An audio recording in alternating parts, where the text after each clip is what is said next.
તો ચાલો મિત્રો આજે આપણે રમત રમીએ।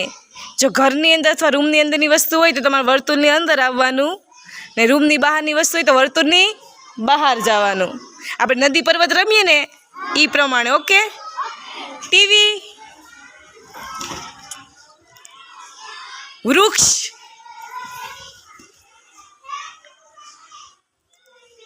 કબાટ, પર્વત, ફ્રીજ,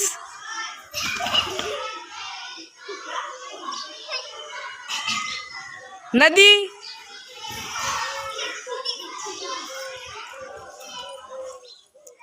સુવાની સેટી,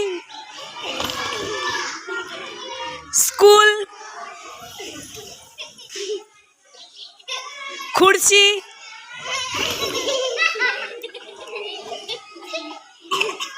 પર્વત,